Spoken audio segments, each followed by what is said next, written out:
Bonsoir à tous, il est 20h sur Canal 2 International. Voici les titres de l'actualité. La ville, bientôt la fin d'un long calvaire sur la route Niala à Douala. Pendant plusieurs mois, les usagers de cet axe ont défié les cratères et les puits qui, par magie, ont pris possession de cette voie devenue un enfer pour tous. Mais depuis quelques jours, des travaux de réhabilitation sont entamés. Vous le verrez ce soir dans le 20h. La ville de Nkonsamba est-elle frappée par une malédiction? Cette localité enregistre depuis quelques jours une succession de drames. Le dernier en date, c'est la découverte macabre d'une quinquagénaire dans un champ de maïs au quartier Baré-Soumtou. Et pendant ce temps, à Douala, sans issue de secours, 7 enfants se retrouvent coincés au 3e étage d'un immeuble privé d'escalier. Avec la peur dans le ventre, nos reporters l'ont vécu pour nous. On en parle dans ce journal.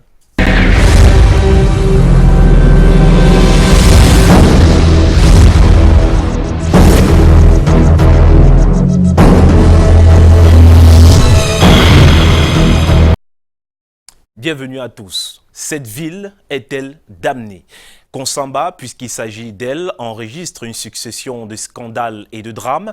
Après une série de meurtres, d'incendies et de catastrophes naturelles, c'est la dépouille d'une quinquagénaire qui est retrouvée dans un champ de maïs au quartier Baré-Soumtou. Monique Naoussi et Emmanuel Ngomba.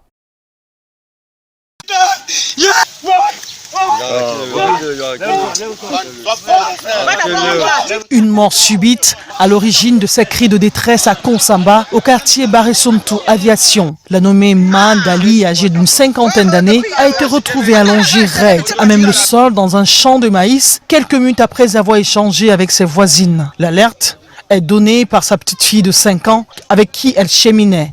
On a vécu ensemble, on vendait sa piste, le plantain au avec les poules.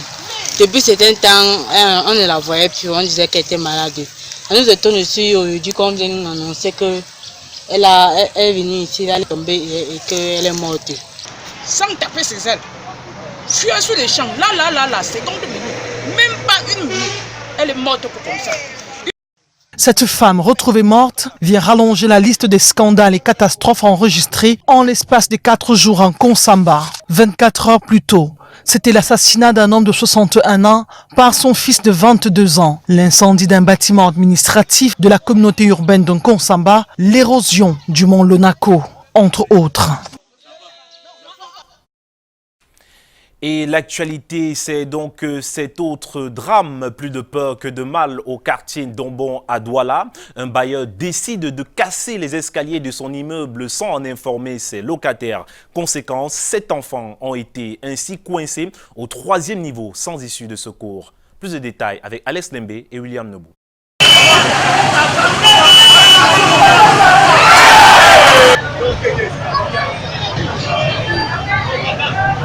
Loin d'être une utopie, mieux encore un film d'action, c'est bel et bien une réalité. Cela se passe au quartier d'Ombon à Douala. Ce bébé de 3 mois, tout comme ses autres frères et sœurs, ainsi que leurs ménagères, ont été sauvés de justesse par les sapeurs-pompiers. Il aura fallu un peu plus de 3 heures d'horloge pour que ces enfants puissent être sauvés du danger. Pourquoi cette sortie peu ordinaire? Réponse.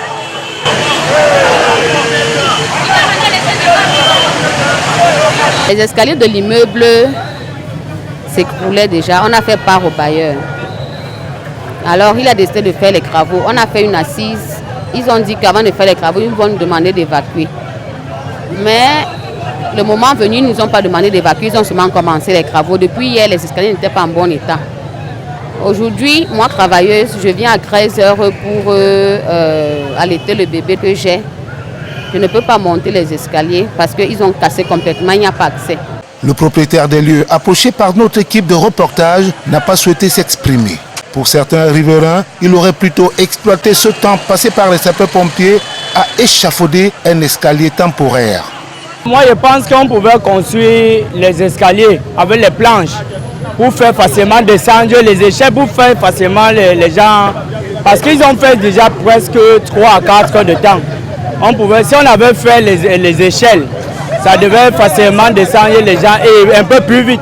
Plusieurs voisins se posent encore et toujours la question de savoir pourquoi cet agissement, interrogation qui reste toujours sans réponse. Route Niala à Douala, peu à peu, on s'achemine vers la fin du calvaire. Depuis quelques jours, les usagers de cette route assistent au début des travaux cet axe routier. Les automobilistes doivent dès lundi s'habituer aux nouvelles voies de contournement. Patrick Nguyen, Henri Tinda. Longtemps présenté comme la route du calvaire, le tronçon routier Niala-Rail-Niala-Château sort peu à peu de la pénombre. Ces travaux ont débuté samedi dernier par le curage des caniveaux. Ce 20 juin, le sous-préfet de Douala 3e, Nourou Bello, effectue une descente sur le terrain pour s'enquérir de la situation et faire des précisions sur les voies de contournement. Une déviation sera construite à partir de l'entrée jeunesse qui ressortira au niveau de la pharmacie Luxia. C'est le lieu donc pour nous ici de dire que cette déviation sera interdite aux gros porteurs. Tous les gros porteurs seront ceux venant de Yaoundé ou de Japoma seront directement déviés sur la route nationale numéro 3. Et seuls les petits véhicules pourront donc utiliser cette déviation. Les travaux de réhabilitation de cette chaussée débuteront officiellement le lundi 24 juin prochain. C'est pour curer les rigoles que vous voyez là. La profondeur, je ne peux pas beaucoup vous déterminer, mais ils sont là pour vous aider, pour vous bien expliquer. Depuis le château, on est en train de curer jusqu'ici.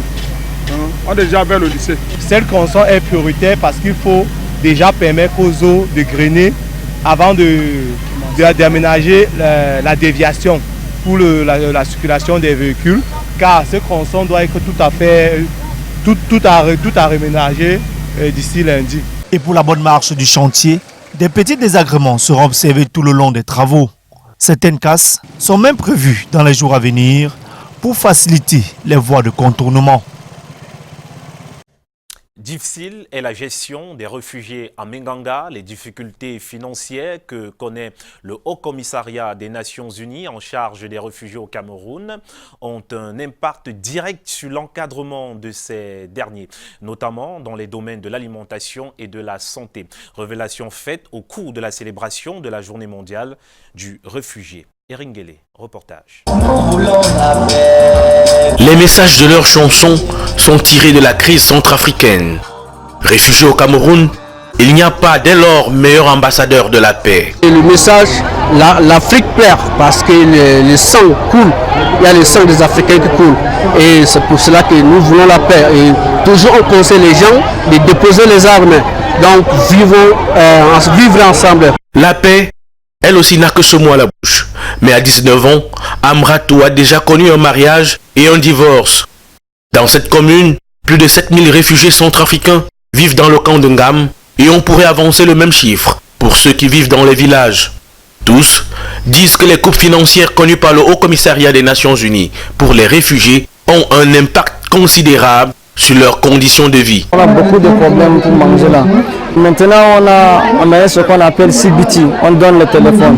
On donne un certain nombre de personnes et ceux qui ont avec une grande taille, c'est-à-dire que le nombre de ménages, on donne le téléphone et pas bénéficier de vivre.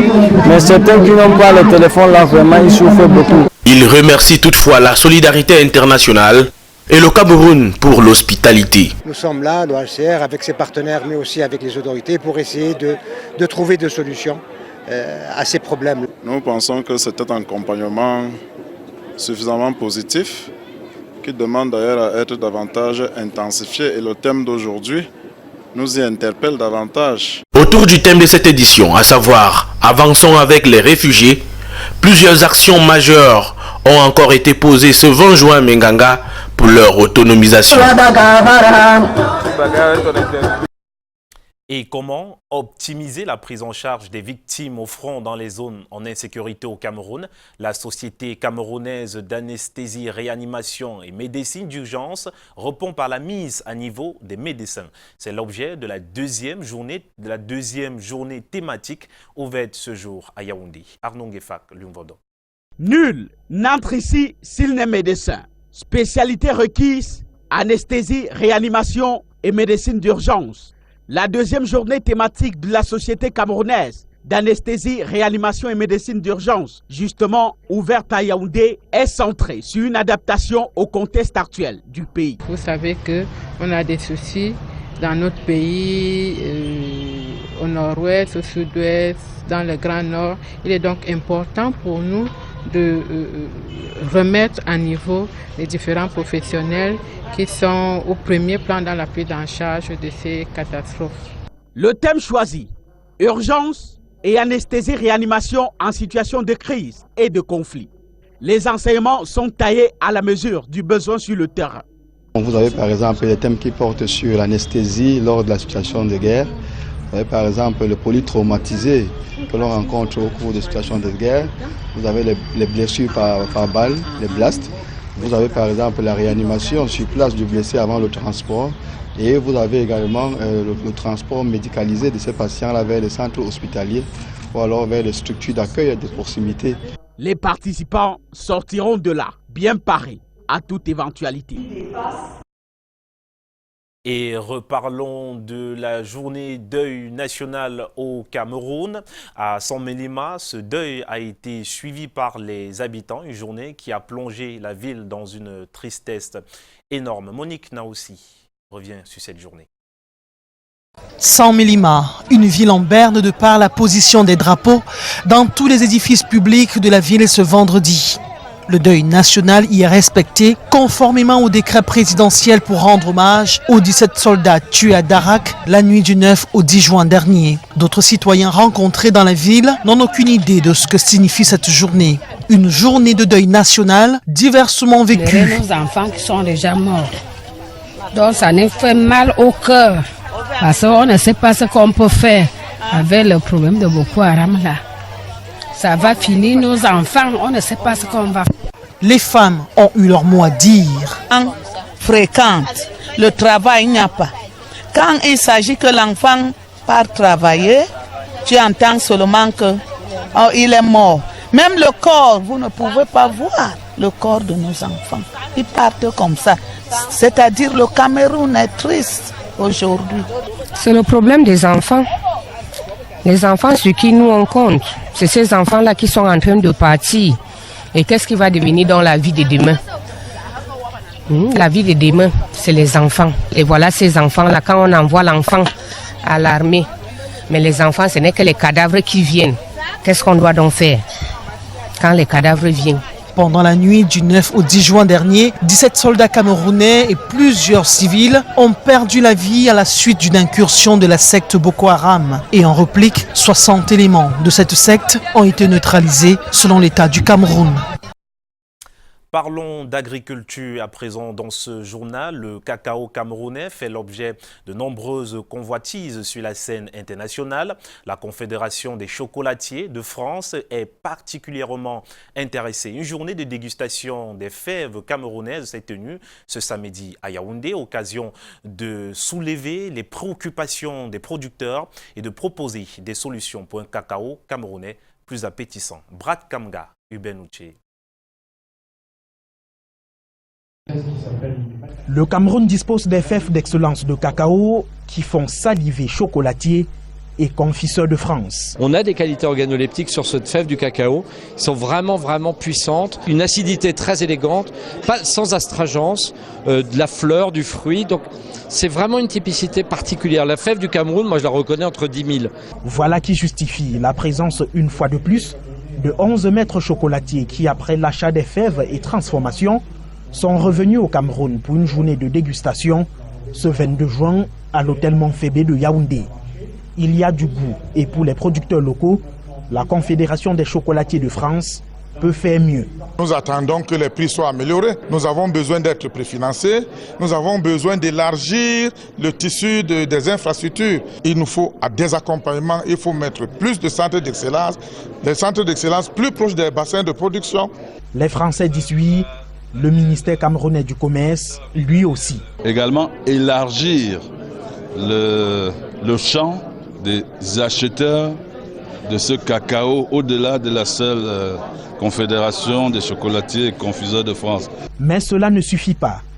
Avec la collaboration du Conseil interprofessionnel du cacao et du café, il faut pouvoir produire, transformer et faire consommer aux Camerounais les fèves de leur propre cacao. Si les grands magasins qui s'ouvrent dans nos grandes villes, Douala, Yaoundé notamment, sont intéressés et qu'ils offrent un prix qui est intéressant, les producteurs ne manqueront pas de vendre également localement. Les 11 maîtres chocolatiers français ont présenté un menu appétissant de 11 qualités de chocolat fait à base du cacao camerounais. Comme quoi, il y a du grain à moudre. Lutte contre les flux financiers illicites en Afrique, les acteurs camerounais plus que jamais engagés. Le lancement d'une campagne relative vient d'avoir lieu à Yaoundé avec pour mission de tordre le cou à ce fléau grandissant. Arnaud Gueffak, Samuel Bonis. Ça saigne en cascade nos ressources. Nous Africains, nous Camerounais. On a appelé flux financiers illicites. Préoccupation majeure pour la Task Justice Network Africa et le CRADEC. Ici, à Yaoundé, organisateur d'une table ronde pour expliquer les enjeux d'une réponse. Il faut stopper l'hémorragie. D'abord, chacun chez lui. Le Cameroun perd en moyenne 11% de son produit intérieur brut. En termes de flux financiers illicites, ça représente d'énormes sommes qui peuvent aider à construire des écoles, à construire des infrastructures routières, à améliorer les plateaux techniques dans les maternités et réduire la mortalité de la mère qui donne naissance à un enfant. Un malheur commun à tous les pays ou presque de la riche Afrique. Dans ce circuit noir, selon la Banque mondiale, le continent perd pas moins de 29 000 milliards de francs CFA chaque année. Le Cameroun, ici représenté par des acteurs clés, se met à la méthode d'une guerre synergique. On est là aujourd'hui avec des invités du Parlement, du secteur privé et de la société civile pour discuter de ces pertes et aussi trouver une solution et avoir une mobilisation de la population pour signer notre campagne Arrêtons l'hémorragie des ressources africaines. Justement, après la salle, le terrain de sensibilisation. Un match de football dédié à la cause. Le football rassemble les peuples. Le football rassemble même les peuples les plus divisés. Vous savez, chaque fois qu'il y a des rencontres de football, même les ennemis s'embrassent. Qu'il est temps que l'Afrique se lève et se dresse contre les flux financiers illicites.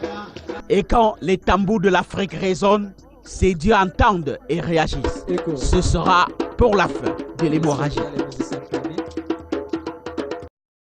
La musique comme vecteur pour l'unité nationale, cette thématique a poussé les artistes du Sud à l'école de l'époque d'or où le musicien n'avait pour seul tribut que son orchestre. Ambiance des prolongations de la fête de la musique à Ibolova avec Ambroise Foguet.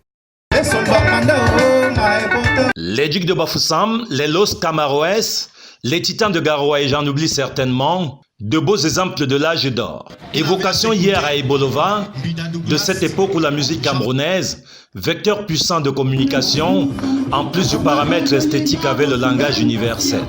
Comment dans les années 70, 80 et 90, les groupes musicaux se formaient dans le Cameroun tout entier, dans toutes les villes du Cameroun tout entier. Les Manu Dibango, Tala André Marie, Ekambi Briand, Siméon Zingi, Aladi Touré, Messi Martin, Timé Foti, Elvis Kemayou et Benny Donald Wesley, sans Fantoma, faisaient de la musique indépendamment de l'ethnie ou des influences rythmiques. La musique, bande originale de la vie, elle joue la mélodie de notre être, disait Michael Jackson. Journée internationale de la musique à Ibolova, c'est le chant gospel avec Elsie Neris, le chantre de Jésus, par sa bande originale qui donne le la. Au regard de tout ce qui se passe aujourd'hui, la musique gospel est celle qui doit être célébrée partout dans le monde et particulièrement dans notre pays, le Cameroun. Et lorsque l'intégrité du territoire national est bafouée, alors intervient le slam de Scorpion 2000, soldat devant Dieu et les hommes. Que papa est mort au champ de bataille comme un héros, en défendant les couleurs de sa patrie. Nous vous promettons, nous vous vengerons. Z Cool est descendu de sa moto et parle de son boulot au public. La musique, vecteur de l'unité nationale, par ici le tempo. Et la musique aussi, c'est à la Coupe d'Afrique des Nations Total Égypte 2019 sur les gradins. Cependant, ambiance plutôt fade des sporteurs camerounais. Pendant que se déroulait le match d'ouverture, notre équipe de reporters a sillonné quelques artères de Douala ainsi que certaines buvettes. Constat fait, on observe un manque d'engouement des sporteurs camerounais. Je vous propose ce reportage de Alex Nembe et Thierry Nana. La 32e édition de la CAN Total Égypte 2019 a connu son coup d'envoi ce vendredi au Caire. Contrairement aux éditions précédentes, l'on a noté un manque d'engouement des footeux supporters camerounais. Un premier stop effectué à Monaco-Bepanda, puis phase 7e, des coins régulièrement envahis et assaillis par les supporters. Pendant ce genre d'occasion, le constat est évident. Un tour effectué dans certaines buvettes nous le justifie avec ses sièges vides. Et pour certains, cela peut s'expliquer, même si des inconditionnels du football que sont les mototaximens squattent les trottoirs. Il y a la Coupe du Monde féminine qui est en train de se jouer simultanément avec la CAN qui vient de commencer. Ça crée un peu de situation. C'est pour cette raison que peut-être il n'y a pas assez d'engouement. On est beaucoup plus focalisé vers les huitièmes de finale des filles que vers la CAN. Donc je pense que si l'équipe des Lions avance, il est fort probable que les Camerounais n'aient pas une grosse envie de regarder la Coupe d'Afrique. D'autres par contre ont déjà mis les petits plats dans les grands en attendant leur CAN, à savoir l'entrée en scène des Lions indomptables. Les devantures sont déjà parées aux couleurs du Cameroun et même les serveuses sont déjà habillées. Nous sommes très amoureux du foot. Nous avons pris des dispositions pour que notre aimable clientèle vraiment vive la CAN de manière exceptionnelle chez nous. Bon, c'est vrai que les résultats escomptés on n'a pas été tellement satisfaits des résultats. Pour la petite clientèle présente, le match d'ouverture les intéresse le moins, le liquide de Bacchus étant la chose la mieux partagée. 5 minutes seulement après le coup de sifflet final de la rencontre d'ouverture, la salle a fait son plein comme à l'accoutumée et au pas bien cadencé des musiques de l'heure, l'ambiance est lancée. De la réclame avec MTN qui offre aux sporteurs des Lions indomptables des moments plutôt chaleureux pour vivre la CAN 2019 en Égypte. Voyons cela dans ce reportage. MTN Cameroun célèbre à sa manière l'ouverture de la 32e édition de la Coupe d'Afrique des Nations. Dans un cadre relaxant au quartier Bonanjo à Douala, clients et collaborateurs de MTN vivent sur écran géant le kick-off de cette grand-messe du football africain. Soirée aux allures d'un after-work, l'ambiance est bon enfant, les pronostics sont faits via le téléphone Android sur une plateforme conçue à cet effet par MTN. Et c'est donc avec intérêt et beaucoup d'émotion que les participants vont suivre cette rencontre entre l'Égypte, pays organisateur, et le Zimbabwe. Le football est quelque chose de très important au Cameroun et MTN, qui se veut être proche de ses clients, a saisi l'opportunité de les réunir. Au terme de la rencontre, remporter 1-0 par l'Égypte, c'est avec joie que les pronostiqueurs reçoivent leur lot. Bravo à MTN d'avoir pensé à regrouper des Camerounais, des Africains autour de cet événement.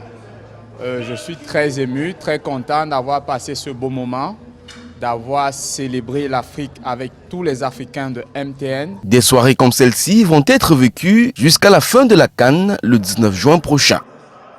Ça, c'était juste le début, le match d'ouverture. Les Lions indomptables n'ont pas encore joué et on a prévu faire un événement similaire lors du prochain match. Pour accompagner les supporters rendus en Égypte, le roaming est mis à disposition.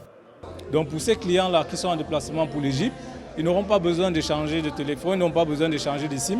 Il leur suffira simplement avec leur téléphone et leur SIM MTN de taper étoile 123, étoile 15 dièse pour bénéficier de la panoplie des offres que nous venons de mettre sur le marché pour tous nos clients qui sont en déplacement. Rendez-vous a été pris avec les clients de la ville de Yaoundé mardi prochain pour le tout premier match des Lions indomptables.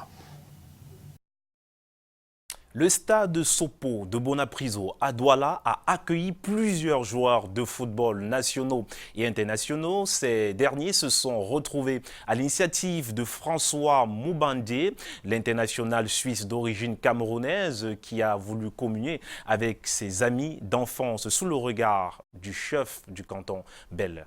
La rencontre avec Chouamou et Henri-Tinda.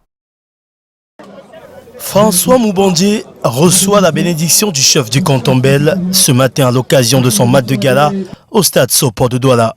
Fils du village, il évolue avec l'équipe nationale de Suisse depuis quelques années.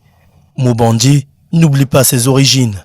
Ses amis et confrères footballeurs sont venus communier avec lui. Le joueur du FC Toulouse en France est tout heureux. Qui est une personne de joie. J'aime faire passer la joie, la fête à mon tour. C'est quelque chose qui est important pour moi parce que je reviens aux sources aussi. Je reviens voir des personnes, de la famille, des personnes que ça fait de longue date. Véhicule aussi que le peuple camerounais puisse me connaître. Sur le terrain, ce sont les vétérans de Dikolo et les vétérans de Bali qui ouvrent le bal. Vient ensuite la rencontre tant attendue entre les amis de François Moubandje en bleu et les professionnels vêtus de blanc. Le comité d'organisation avait annoncé les couleurs quelques heures avant. Venir voir les joueurs qui font vraiment la fierté d'abord, de notre championnat et de voir aussi un de nos petits qui a commencé. Aujourd'hui, les cieux l'ont béni. Il a décidé de revenir un peu communier avec ses frères, communier avec la famille, communier avec les enfants de l'orphelinat avec lesquels il était hier. Tout s'est passé dans une ambiance joviale. Avant cette rencontre de football, François Moubandje a fait un tour dans un orphelinat et a remis des présents à tous ses frères du canton Bel. Bien qu'il soit aujourd'hui international suisse, mondialiste 2018 en Russie. Vulgarisation du Footnet, les finales de la première édition du Tour se sont déroulées cet après-midi à Yaoundé. Objectif, détecter des talents et donner une dimension nationale et internationale aux amoureux de ces disciplines. Brad Kamga et Uben Uche. Stade Omnisport de Yaoundé, le Footnet bat son plein. Les premières finales du Cameroun Footnet Tour ont mobilisé plus d'une cinquantaine de jeunes ce samedi. Et ce fut une belle manifestation. Je pense que l'engouement des jeunes, de par leur participation et puis la qualité du jeu. Une qualité de jeu démontrée en finale simple dames et messieurs et en finale double messieurs, la discipline allie football et volleyball. Au finish, satisfaction pour les vainqueurs des différentes catégories qui reçoivent médailles, trophées et attestations de participation. Je me sens bien et heureuse d'avoir gagné. Je me sens très bien et heureux et fier de moi. Je vais continuer dans cette discipline. Déjà aussi pratiquant du football, le Footnet pour moi a été facile parce que moi je trouve que c'est un sport très facile où on ne perd pas trop d'énergie. Un coup d'essai, coup de maître, le volet tactique doit être amélioré. C'est une découverte pour certains, mais aussi ça nous amène à rendre plus les enfants plus performants sur le plan technique. On va essayer de rectifier parce que c'était un peu la date de télécours, on n'a pas eu le temps de causer avec les encadrés, les responsables de club. Pour l'Union camerounaise de Footnet, après la vulgarisation, il faut démocratiser. Pour démocratiser un sport, il faut d'abord le vulgariser, il faut avoir une base. Maintenant, nous avons la base. Nous pouvons donc maintenant construire les murs, élever les murs. C'est ce que nous avons commencé à faire. Je pense que nous sommes sur le bon tempo. La deuxième étape du Cameroun Footnet Tour est très attendue pour coopter les champions nationaux. Suivra une coupe en triple pour donner une dimension nationale et internationale au Footnet. Et c'est la fin du 20h sur Canal 2 International. Merci à tous de nous avoir regardés. Le prochain rendez-vous, c'est demain à la même heure. Au revoir.